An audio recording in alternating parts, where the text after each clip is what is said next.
बिस्मिल्लाहिर्रहमानिर्रहीम। अस्सलाम वालेकुम। उम्मीद है आप ठीक होंगे, खैरियत से होंगे। तैयब बलोच आपकी खिदमत में हाजिर है जी। आज की इम्पोर्टेंट डेवलपमेंट ये है कि यूथियों की वकला तहरीक शुरू होने से पहले ही बढ़ गई।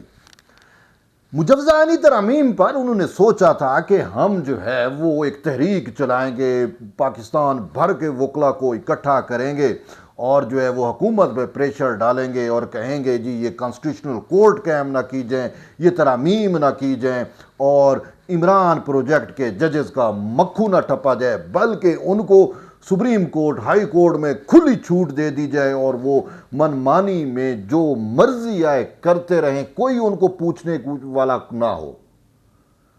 वो आइन को मसलूब करें, वो अपने ज़ाब्ता अखलाक को मसलूब करें, वो कुछ भी करें, उनको टोटल खुली छूट हो, किसी को जुरत ना हो।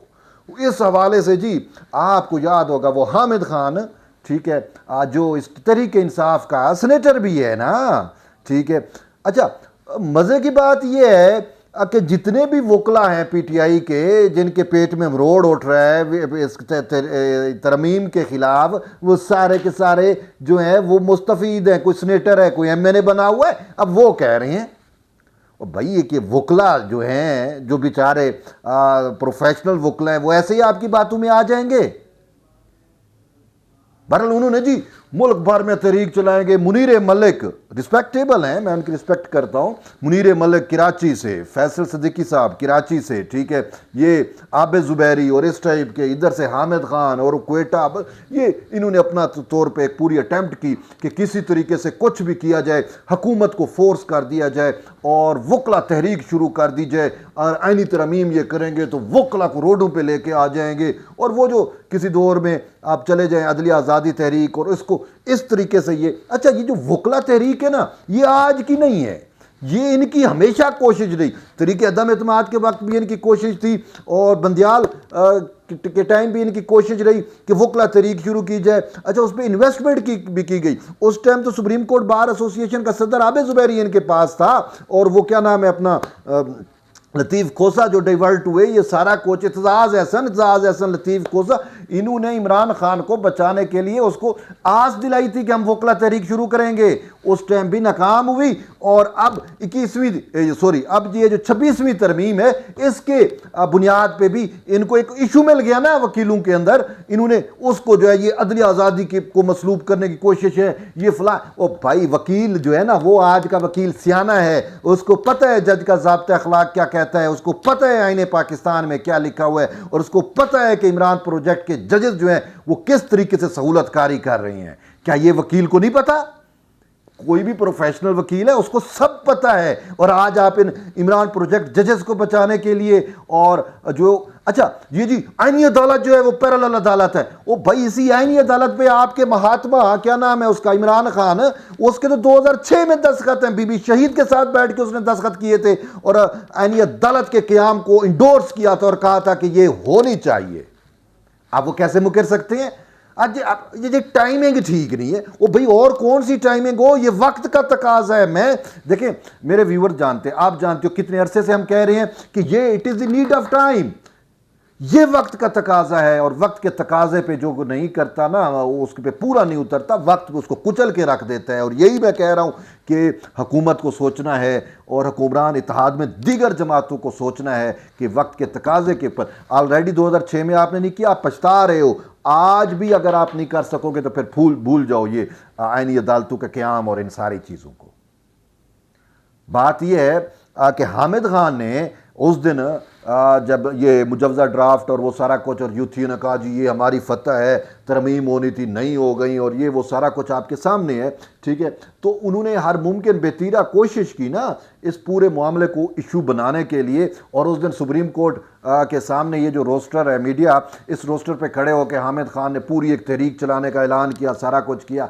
बात यह है कि आज फ़रूक एच नायक पाकिस्तान पीपल्स पार्टी से हो गए, जो पाकिस्तान बार कौंसिल की एग्जीक्यूटिव कमेटी के वाइस चेयरमैन हैं। दूसरी साइड पे वज़ीर कानून जो हैं वो आज़म नज़ीर तारड़, इन दोनों ने आज आल पाकिस्तान आल पाकिस्तान बार एसोसिएशन के नुमाइंदों, यानी वो जो मुंतखब बॉडीज हैं पूरे पाकिस्तान की बार एसोसिएशन की, इस्लामाबाद बार हो गई, लाहौर हो गई, मुल्तान हो गई, कराची हो गई, सखर हो गया, हैदराबाद हो गया, और इसी तरीके से डेरा इस्माइल, ये पूरा पाकिस्तान, क्वेटा, बलूचिस्तान, ये इन सब के जो मुंतखब बॉडियाँ हैं वकला की, उनके नुमाइंदे आज मौजूद थे। कुछ जो है वीडियो लिंक के ज़रिए मौजूद थे। उन्होंने आज जो है वो अपना इनपुट भी दिया, कुछ गिल्ले शिकवे ज़रूर किए। उसके बाद जो है उन्होंने जो है वो एलामिया एक जारी किया, सुप्रीम कोर्ट बार एसोसिएशन और पाकिस्तान बार कौंसिल। देखिए इस टाइम वकला की जो कौमी सतह पे बड़ी नुमाइंदा तंजीमें हैं वो दो हैं। एक सुप्रीम कोर्ट बार एसोसिएशन है जो तमाम बार एसोसिएशन की नुमाइंदगी करती है, एक पाकिस्तान बार कौंसिल है जो तमाम सूबाई बार कौंसिल्स की नुमाइंदा जमात है। वकीलों की दो ये बड़ी जमातें हैं और इन दोनों जमातों ने एक मुश्तरका एलामिया जारी किया, और मुश्तरका एलामिया में जिन्होंने आईनी अदालत के क़याम को जो है वो वक्त की ज़रूरत करार देते हुए फिलफोर हुकूमत से मुतालबा किया कि इस मामले में देर ही ना की जाए, इत्तफाक़ राय पैदा करें और आईनी अदालत का क़याम को अमल में लाया जाए। इसके साथ साथ उन्होंने जो है वो जुडिशल कमीशन की तश्कील नौ के स्टेप को सराहा। ये जो आईनी तरमीम में जुडिशल कमीशन भी इसमें चेंज होना है, आईनी अदालत को सराहा कि ये वक्त की ज़रूरत है। और ख़ुद पाकिस्तान बार कौंसिल ने कहा कि हम तो शुरू दिन से कह रहे हैं, और कई दफ़ा पाकिस्तान बार कौंसिल की इंटरनली मीटिंग्स में ये चीज़ें डिस्कस हुई हैं। और इसके बाद दूसरी चीज़ जो है उन्होंने सुप्रीम कोर्ट ऑफ पाकिस्तान से कहा ये क्या हो रहा है भाई, 63A जो आइन को रीराइट किया जस्टिस मुनीब अख्तर ने, उससे मुतल्लिक कहा कि 63A से मुतल्लिक नज़रसानी दरख्वास्त 2 साल से पेंडिंग पड़ी है। ये कहाँ का इंसाफ है?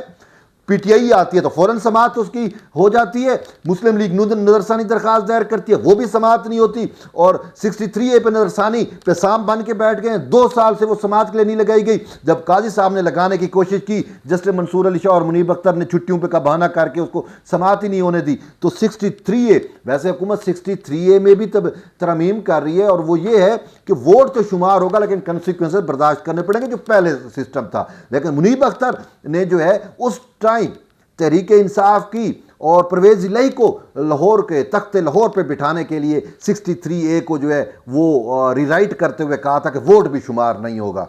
ठीक है, अब उस पर नजरसानी का उन्होंने कहा 2 साल से पेंडिंग पड़ी, उस पर नजरसानी की जाए। और इसके साथ साथ जो है वकला ने जो है वो जुडिशल कमीशन की तश्कील नौ को सराहा है। अब जुडिशल कमीशन क्या होगा? अगर कॉन्स्टिट्यूशनल कोर्ट बनती है तो कॉन्स्टिट्यूशनल कोर्ट का जो चीफ जस्टिस होगा वो चीफ जस्टिस ऑफ पाकिस्तान कहलाएगा। ये बड़ी बात है, चीफ जस्टिस ऑफ पाकिस्तान, और उसके साथ 2 सीनियर जज जो कॉन्स्टिट्यूशनल कोर्ट के मेंबर होंगे वो, और उसके बाद सुप्रीम कोर्ट के 2 सीनियर जजेस जो है वो जुडिशल कमीशन के हिस्से होंगे। उसके बाद अटॉर्नी जनरल और बाकी जो तरतीब है, तो यूं जुडिशल कमीशन की हैयत तब्दील हो जाएगी। और फिर जजेस तकर्री के मुतल्लिक में जो है वो पार्लिमानी कमेटी जो है वो उसका भी किरदार जो है, पहले रबड़ स्टैंप थी, अब वो अपना फाल किरदार अदा करेगी। इसको वकला ने सराहा है। ये आज की मैं बात बता रहा हूँ, ऑन द रिकॉर्ड मैंने पूरा 1 घंटे का ये पूरा सेशन रिकॉर्ड भी किया है। ठीक है, और उसके बाद जो है जो कॉन्स्टिट्यूशनल कोर्ट होगी उसमें जजेस जो चीफ जस्टिस की तकर्री है पहली दफ़ा, बाद में तो जुडिशल कमीशन के जरिए होगी, लेकिन पहली दफ़ा जो है चूंकि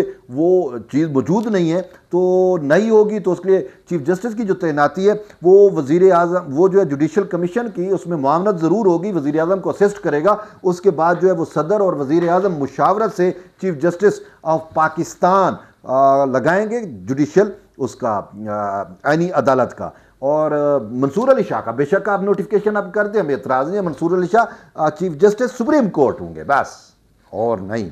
हाँ इंशाल्लाह, तो हम तो कहते हैं वो भी नहीं होने चाहिए। बहरहाल अब क्या करें, हुकूमत कर रही है तो बस हम क्या कर सकते हैं, आईना तो दिखा सकते हैं आपको, हमने दिखाने की भी कोशिश की है।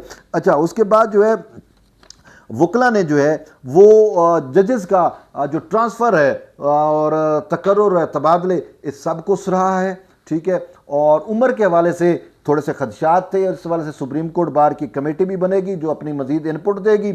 और यूं जो है बात यह है कि आज मुल्क भर के वकला ने जो है वो तावन का भी इंदिया दिया, और साथ साथ उन्होंने जो है वो फौरी तौर पे इन तरामीम को जल्द लेके आने की भी जो है वो करारदाद पास की है। कॉन्स्टिट्यूशनल कोड पे सबसे ज़्यादा उनका फोकस रहा है और यूं जो मुखालिफ फ्रीक है वो जो है वो सुप्रीम कोर्ट बार एसोसिएशन के, चूंकि 31 अक्टूबर को पोलिंग डे है, तो इस पे वो सियासत कर रहे हैं। लेकिन वो सियासत कर रहे हैं, कोई इतना इशू नहीं है, डेमोक्रेसी हम उनको इजाज़त दे सकते हैं। लेकिन बात यह है कि 21वीं तरमीम पे ना करें। 21वीं तरमीम पे जो सॉरी फिर 26वीं तरमीम, मैं दोबारा सॉरी कर रहा हूँ, 26वीं तरमीम पे जो है वो ये सियासत ना करें। 26वीं तरमीम पे जो उन्होंने वकला तरीक चलाने की कोशिश की थी, आज वकला ने उसको मुस्तरद कर दिया। और मोस्टली वकला का ये कहना था कि ये तो खुद सेनेटर बने हुए हैं, कोई ब्रिस्टर गौर MNA बन गया, शेर अफजल मरवत MNA बन गया, ठीक है, और लतीफ़ खोसा MNA बन गया,